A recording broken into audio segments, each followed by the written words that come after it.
I'm Logan Crawford, and right now on Spotlight, we're exploring a journey through time and architecture with an amazing author. His name is Norberto Nardi, and he has written a powerful book along with his daughter, Moira Nardi. The name of the book is Listen to the Walls Talk.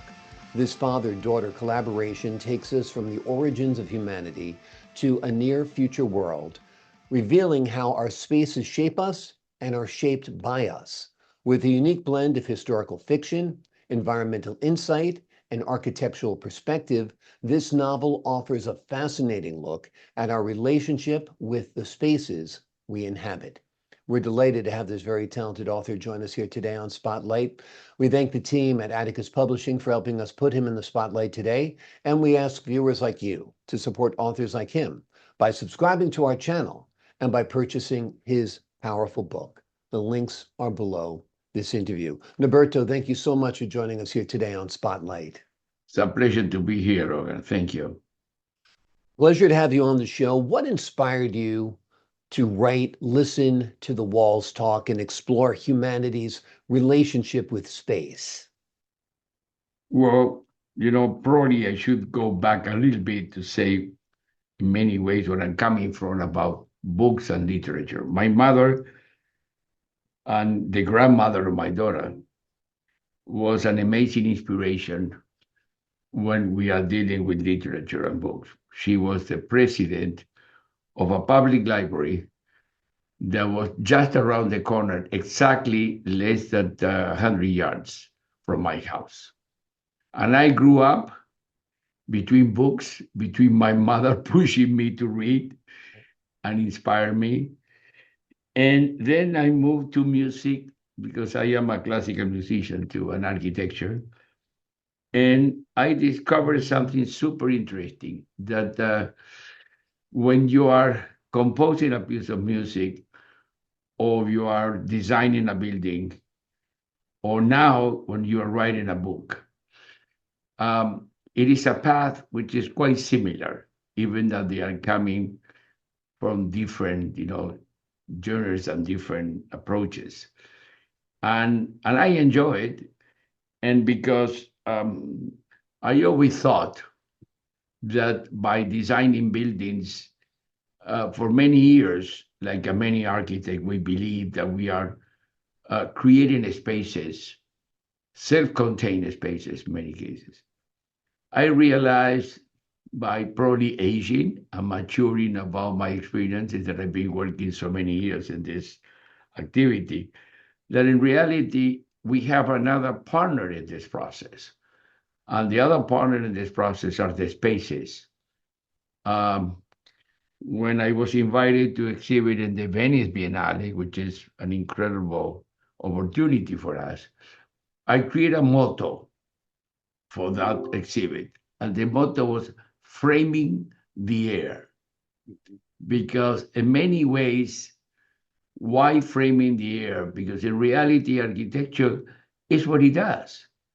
And when the air is part of the space, the universe, the surrounding, and when we are creating artificial spaces through architecture, in reality, we are framing the air.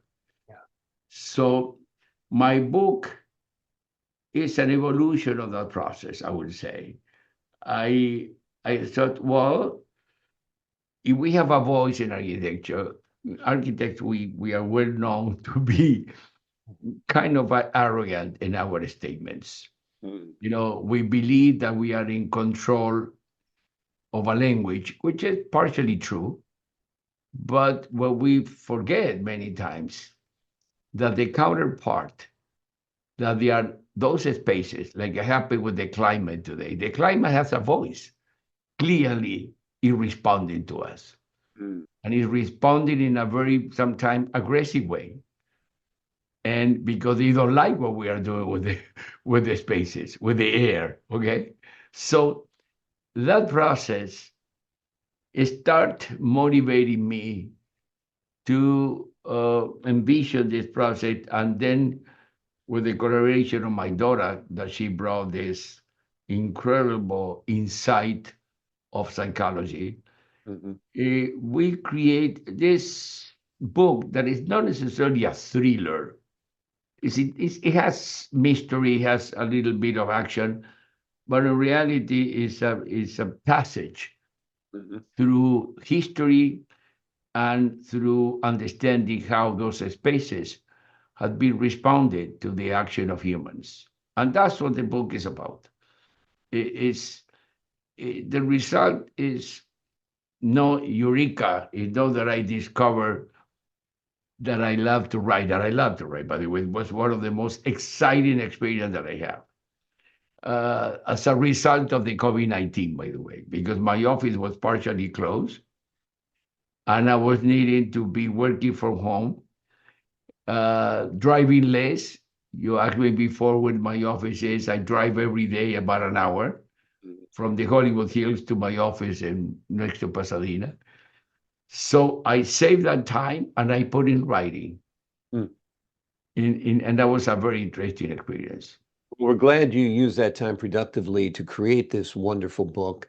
One of the intriguing aspects of it, of course, is also the artificial intelligence that makes its way into the story. Tell us a little bit about this aspect of your tale. Yeah, this is today, artificial intelligence is becoming one of the most fashionable words. When I started writing that book, it already existed, but it's not so well recognized. But which is kind of interesting that it probably, I am inventing things all the time when I design in buildings. And I guess that part of the bringing that artificial intelligent character was to have almost like a surreal character incorporated into the book. That was able to bring another perspective, another voice. And that's what we create, almost like I said, almost like a quasi-human character. And why quasi-human? Because, he was able, that's what I call surreal, was almost able to materialize once in a while with the other two characters that they are really the narrators of this book through history. So artificial intelligence really became the constant connection, the tide of the history, okay? And that's what we use it in this book. Tell us about collaborating with your daughter. Your background is in architecture, her background is in psychology. Is that how it worked? Well, to have a daughter that is a psychologist is always complicated for a dad. I don't need to tell you, okay? Yeah, exactly.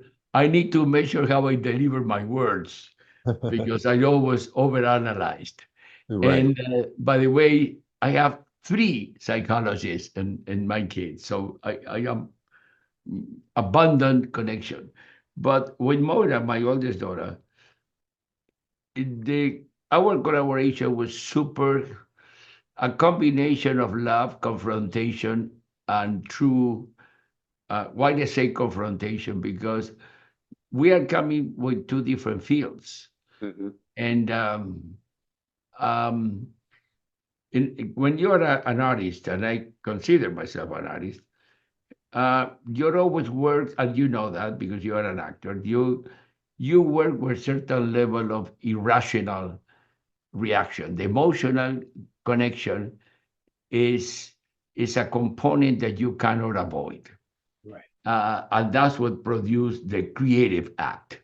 Well, a psychologist work in another realm.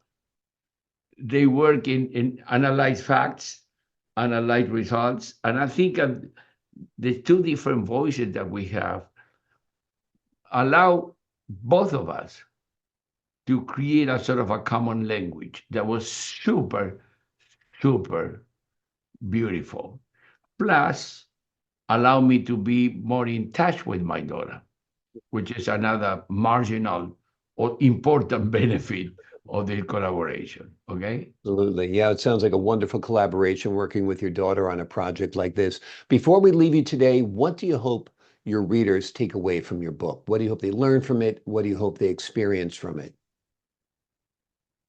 Well, it's an interesting question because the book is the book appeals to certain historical memories. And because they appeal to certain historical memories, uh, it could be that some readers they feel slightly uncomfortable to say, "Do I know what these guys are talking about?"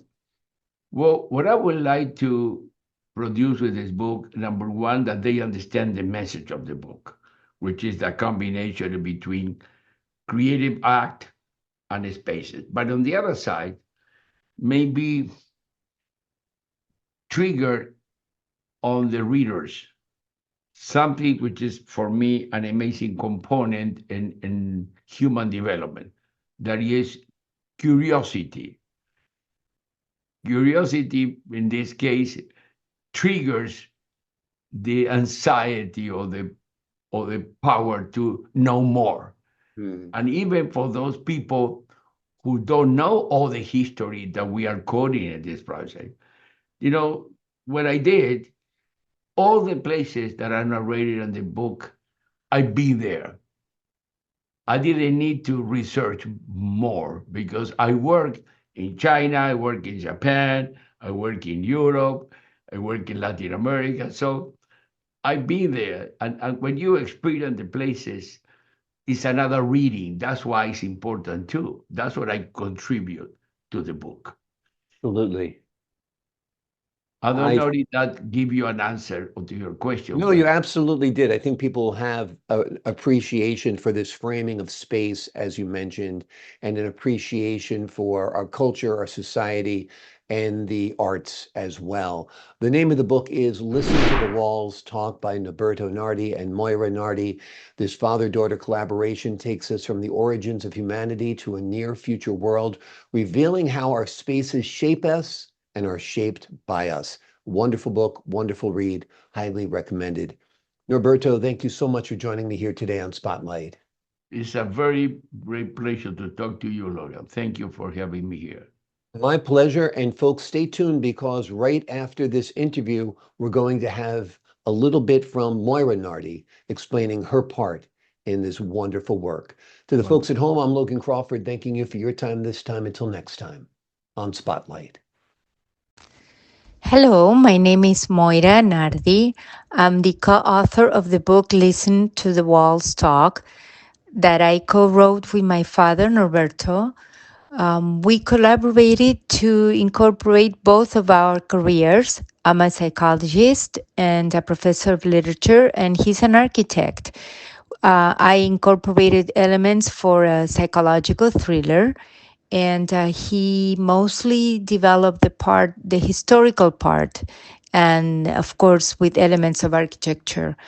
The book narrates the story of a father and a son who visit different times in history, and we try to incorporate a mystery that they try to solve, and especially trying to determine how the spaces determine the way that the people interact throughout history. We hope you like the book, and it's there for entertainment and learning about different times in history and how it influenced humans with the contact between nature and spaces. Thank you.